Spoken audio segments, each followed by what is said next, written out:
এই রকম গরম গরম ফ্রাইড রাইস আপনি যখন বাসায় নিজের জন্য করবেন বা আপনার বাচ্চার টিফিনের জন্য করবেন, দেখবেন যে মানে মন থেকে তারা কতটা এটাকে অ্যাপ্রিসিয়েট করবে। আজকে দেখো বাসায় কীভাবে রেস্টুরেন্ট স্টাইলের ফ্রাইড রাইস বানাবেন। হিট করে নেব, তারপর আমি প্যানে দিয়ে দিব 40 ml এর মতো অয়েল। অয়েলটাকে পুরো প্যানে খুব সুন্দর করে ঘুরিয়ে ঘুরিয়ে লাগিয়ে নেব, যাতে ফ্রাইড রাইস বানানোর সময় রাইসটা স্টিকি হয়ে না লেগে যায়। তারপর ডিমটাকে ফেটে ডিম দিয়ে দিব। ডিমটাকে আমি খুব সুন্দর করে নাড়বো যেন ডিমগুলো খুব সুন্দর ছাড়া ছাড়া হয়ে যায়। এরপর আমি এতে চপড করা গ্রিন বিনস দিয়ে দিব, 1 মুঠের মতো দিয়ে দিব, জুলিয়ান ক্যারট চপ, এবং এটাকে খুব সুন্দর করে আমি নাড়বো।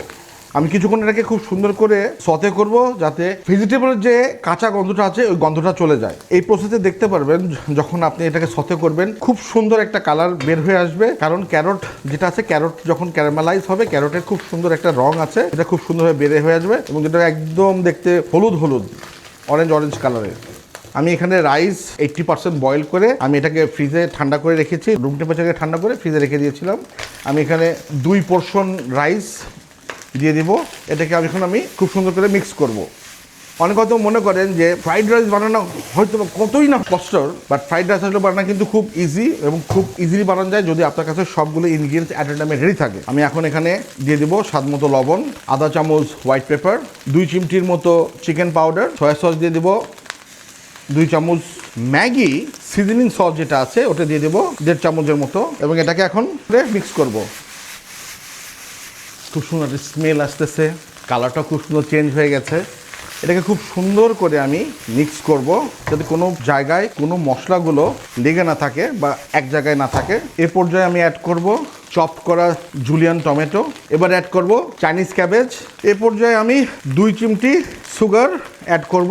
মাথায় রাখতে হবে salt for test, sugar for balance. একটা আমরা কমন মিস্টেক করি, আমরা সাধারণত রাইসটাকে একদম বয়েল করার পরপরই ফ্রাইড রাইস তৈরি করি। এটা কোনো সময় করা যাবে না, এটা করলে কিন্তু রাইসটাকে স্টিকি হয়ে যাবে। আমার রাইসগুলো দেখেছেন খুব সুন্দর ঝরঝরা, এরকম ঝরঝরা হবে তখনই যখন আপনি রুম টেম্পারেচারে রাইসটাকে খুব সুন্দর করে ঠান্ডা করার পর ফ্রিজ আপ করবেন।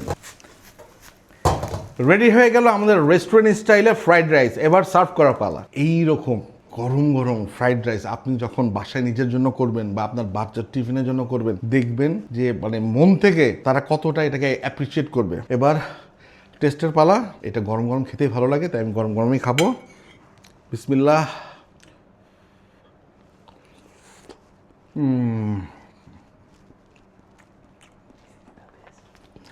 Excellent, mind blowing.